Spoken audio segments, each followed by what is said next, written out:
नमस्कार दोस्तों, I am doctor H D Pawar. आज की इस वीडियो में हम डिस्कस करने वाले हैं कॉस्ट अकाउंटिंग का एक इम्पॉर्टेंट टॉपिक, एक इम्पॉर्टेंट चैप्टर। उसका फर्स्ट वीडियो ये है और ये कॉस्ट अकाउंटिंग का बेसिक कैलकुलेटिव वीडियो रहेगा।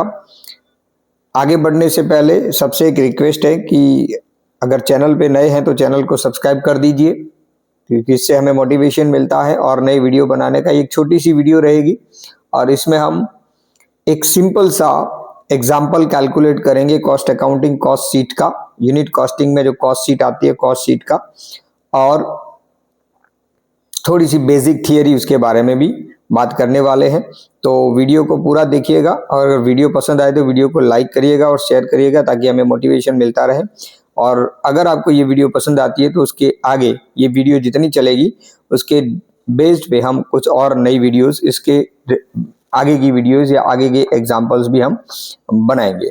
तो चलिए शुरू करते हैं कॉस्ट अकाउंटिंग यूनिट कॉस्टिंग। तो सबसे पहले देखते हैं कि यूनिट कॉस्टिंग का मतलब क्या होता है। तो यूनिट कॉस्टिंग एक मेथड है और जिसमें हम जो प्रोडक्ट प्रोड्यूस करते हैं उसकी कॉस्ट कैलकुलेट करते हैं। उसका स्ट्रक्चर हम इस चैप्टर में जानेंगे और ये बेसिक सा चैप्टर है और जितने भी कॉस्ट अकाउंटिंग के कॉस्टिंग मेथड के चैप्टर हैं इसका बेस ये यूनिट कॉस्टिंग रहता है।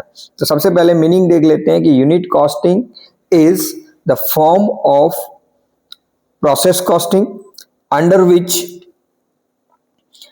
costs are accumulated and analyzed under various elements of cost. The cost per unit is ascertained by dividing the total cost by the number of unit produced. तो इसमें हम cost को अलग अलग part में अलग अलग एलिमेंट्स वाइज डिवाइड करते हैं और टोटल कॉस्ट को नंबर ऑफ यूनिट जो प्रोड्यूस करते हैं उससे डिवाइड करते हैं और पर यूनिट कॉस्ट कैलकुलेट करते हैं। Basic fundamental of cost accounting last videos में हम डिस्कस कर चुके हैं, तो आप हमारे पुरानी वीडियोस देख सकते हैं जिसमें हमने what is cost and costing methods के बारे में हमने डिटेल में बात की है।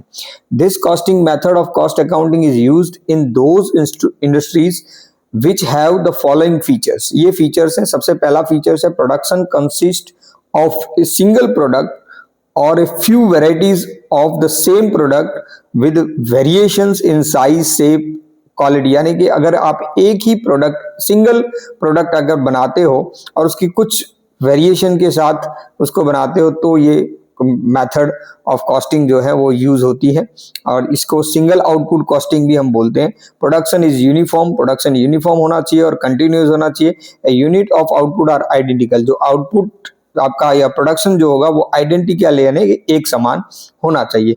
उसी केस में हम ये यूनिट कॉस्टिंग जो है वो यूज कर सकते हैं। आप ऑलरेडी जानते हैं, यू नो दैट कि कॉस्टिंग मेथड्स सभी बिजनेसेस के अंदर, सभी बिजनेस ऑर्गेनाइजेशन के अंदर एक ही कॉस्टिंग मेथड का यूज नहीं होता है। अलग अलग बहुत सारी कॉस्टिंग है जिसको हम डिटेल में बाद में डिस्कस करेंगे।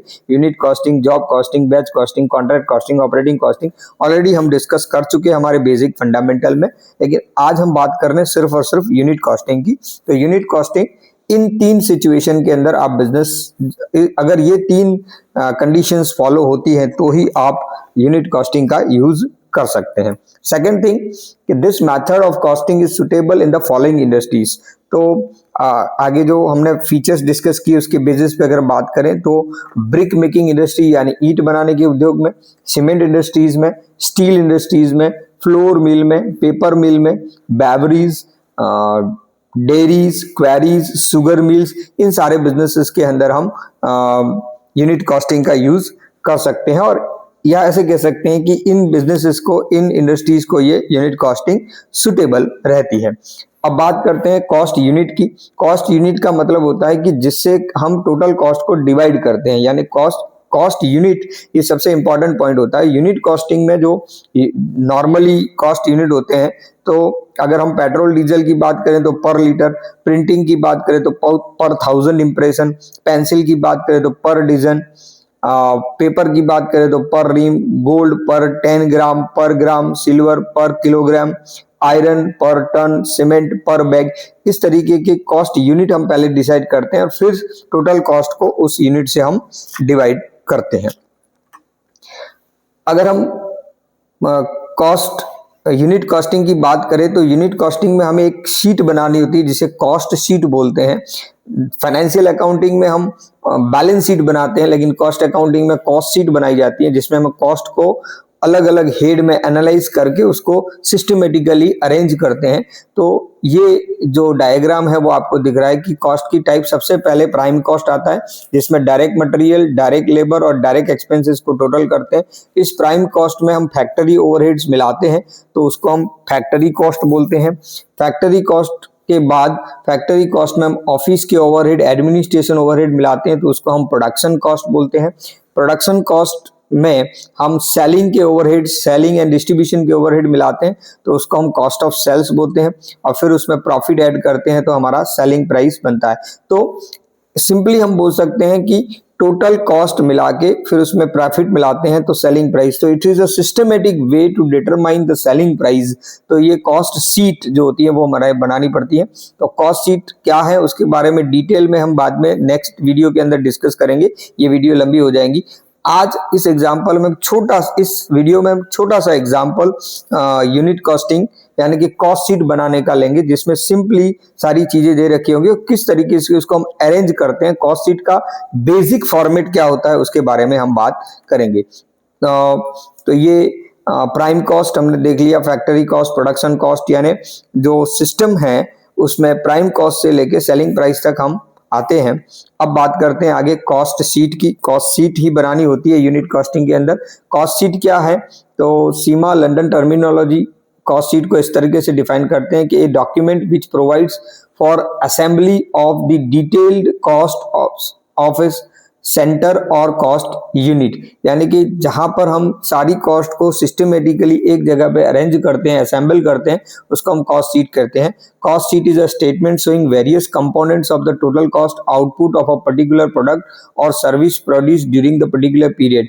It may be prepared on actual basis और एस्टिमेटेड बेसिस। तो कॉस्ट शीट क्या है, एक स्टेटमेंट है जिसमें हम कॉस्ट के एलिमेंट्स या कंपोनेंट्स को सिस्टमेटिकली अरेंज करते हैं और प्रोडक्ट के ऊपर जितना भी एक्सपेंसेस होता है उसको सिस्टमेटिकली के लिए हेड वाइज लिखते हैं।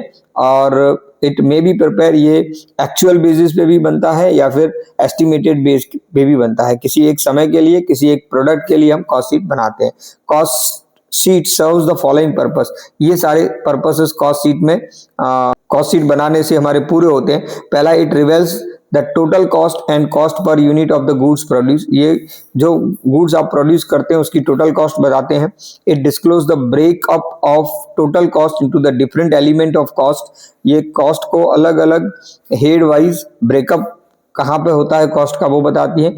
It provides a comparative study of the cost of current period with that of the corresponding previous period. ये करंट पीरियड और प्रीवियस पीरियड दोनों का कंपैरिजन भी बताती है। It acts as a guide to the management in fixation of selling price and quotation of tenders, यानी कि management को प्राइस फिक्सेशन के लिए, कोटेशन प्रोवाइड करने के लिए, टेंडर्स बनाने के लिए भी हेल्प करती है। तो ये कॉस्ट शीट जो है ये सबसे इंपॉर्टेंट पार्ट होता है यूनिट कॉस्टिंग का। और कॉस्ट शीट कैसे बनाते हैं उसी के बारे में हम बात करने वाले हैं। एक छोटा सा सिंपल सा एग्जांपल देखेंगे। तो ये पहला एग्जांपल है आपके सामने। Prepare a cost sheet from the following information: material, direct wages, factory overhead, office overhead, selling overhead, distribution overhead and sales. ये सारी चीजें हमें दी हुई है और इसको हमने कॉस्ट शीट के फॉर्मेट के अंदर इसको अरेंज करना है और कॉस्ट शीट तैयार करनी है। तो किस तरीके से कॉस्ट शीट बनाते हैं देखते हैं नेक्स्ट। तो ये जो एग्जांपल है, एग्जांपल को आप स्क्रीनशॉट करके भी रख सकते हैं या फिर वीडियो के डिस्क्रिप्शन में आपको इसका पूरा मटेरियल मिल जाएगा और पीडीएफ डाउनलोड कर लेगा। उसका ये पहला एग्जांपल है। एग्जांपल को हम सॉल्व करते हैं और इसी तरीके का एग्जांपल आपको बहुत सारी एग्जाम्स, आप जो भी एग्जाम्स दे रहे हो उसमें भी आपको यूजफुल रहेगा। तो सिंपल सा एग्जांपल देखते हैं। सबसे पहले इस तरीके की कॉस्ट शीट तैयार करेंगे। यहाँ यूनिट की इंफॉर्मेशन हमारे पास नहीं है, सिर्फ और सिर्फ एक्सपेंसेस की इंफॉर्मेशन दी हुई है। तो कॉस्ट शीट पर्टिकुलर और अमाउंट, इस तरीके से एक कॉलम पर्टिकुलर का और एक अमाउंट का कॉलम इस तरीके से हम बनाएंगे और फिर उसमें वन बाय वन जो एक्सपेंसेस हमें दे रखे सब लाइनसर ही है, तो उसको किस तरीके से अरेंज करते हैं वो देखते हैं। तो सबसे पहले देख सकते हैं कि डायरेक्ट मटेरियल कंज्यूम है। तो डायरेक्ट मटेरियल कंज्यूम सबसे पहले लिखेंगे यहाँ पे डायरेक्ट मटेरियल। तो डायरेक्ट मटेरियल 1 लाख हमें दिया हुआ है, तो 1 लाख हमने लिख लिया। उसके बाद डायरेक्ट वेजेस 60,000, तो नेक्स्ट डायरेक्ट वेजेस हमारा 60,000 आ गया। तो ये डायरेक्ट मटेरियल और डायरेक्ट लेबर इन दोनों का टोटल किया तो उसको हम प्राइम कॉस्ट बोलते हैं। प्राइम कॉस्ट के बाद नेक्स्ट जो एक्सपेंसेस हमारे पास है वो फैक्ट्री ओवरहेड है। प्राइम कॉस्ट में अगर हम फैक्ट्री ओवरहेड प्लस करते हैं तो दैट इज 1,20,000, तो टोटल हो जाता है 180। इस 180 को हम फैक्ट्री कॉस्ट बोलते हैं, कुछ लोग इसको वर्क कॉस्ट भी बोलते हैं। नेक्स्ट एक्सपेंसेस हमारे पास है ऑफिस ओवरहेड। तो फैक्ट्री ओवरहेड में अगर हम ऑफिस ओवरहेड प्लस करते हैं 15,000, तो टोटल अमाउंट टोटल हो जाता है 1,95,000। इसको हम बोलेंगे प्रोडक्शन कॉस्ट। प्रोडक्शन कॉस्ट में next expenses, next element of cost add करेंगे, दैट इज सेलिंग ओवरहेड्स और डिस्ट्रीब्यूशन ओवरहेड। तो selling and distribution overhead add करेंगे। सेलिंग ओवरहेड हमारा 6,000 है, तो सेलिंग ओवरहेड हमारा और डिस्ट्रीब्यूशन ओवरहेड है 5,000, दोनों मिला के 11,000 हमने यहाँ पे साथ में ले लिया। Selling and distribution overhead, selling 6,000, distribution 5,000, total 11,000 add किया। तो अब हमारा टोटल हो गया यहाँ पे 2,06,000। इसको हम बोलते हैं total cost. Apart from this हमें क्या दे रखा है, सेल्स ऑलरेडी दिया हुआ है, तो सेल्स हम पहले लिख देते हैं, ठीक है। तो टोटल कॉस्ट में से टोटल कॉस्ट और सेल्स, तो सेल्स में से अगर टोटल कॉस्ट निकालते हैं तो डिफरेंस हमारा आ जाता है 24,000, और इस 24,000 को हम बोलते हैं प्रॉफिट। तो ये सिंपल सा फॉर्मेट हो गया कॉस्ट सीट। ये फॉर्मेट आपको याद रखना है हर एग्जांपल में, जब जब आप कॉस्ट सीट बनाएंगे इस तरीके का फॉर्मेट आपको फॉलो करना है। उसके अलावा भी बहुत सारी चीजें हैं जो नेक्स्ट वीडियो के अंदर हम डिस्कस करेंगे, और डिटेल कॉस्ट सीट भी बनाएंगे, और बहुत सारे दूसरे एलिमेंट्स हैं उसके बारे में भी डिस्कस करेंगे। आशा है कि ये वीडियो आपको पसंद आया होगा। अगर वीडियो पसंद आया है तो वीडियो को लाइक कर दीजिए और शेयर कीजिए ज़्यादा से ज़्यादा, और चैनल को अगर सब्सक्राइब नहीं किया है तो चैनल को सब्सक्राइब कर दीजिए। तो आज के लिए इतना ही। नेक्स्ट लेक्चर में मिलते हैं, नेक्स्ट वीडियो में मिलते हैं हमारे नए एग्जाम्पल के साथ। इस सीरीज में जितने भी कॉस्ट सीट के एग्जाम्पल मैं आपको कैलकुलेट करवाऊंगा वो सारे एग्जाम्पल मोस्ट इंपॉर्टेंट एग्जाम्पल्स हैं, और उससे आपका कॉस्ट सीट का पूरा कॉन्सेप्ट क्लियर हो जाएगा। तो बने रहिए हमारे साथ। इस वीडियो को आप जितना प्रमोट करेंगे, जितना आप पसंद करेंगे, उसके बेसिस पे ही मैं नए वीडियो बनाऊंगा, जिससे हमें मोटिवेशन मिलता है। तो वीडियो को लाइक कीजिए और आपकी जो भी कमेंट है वो कमेंट बॉक्स में जरूर लिखिए। Thank you very much.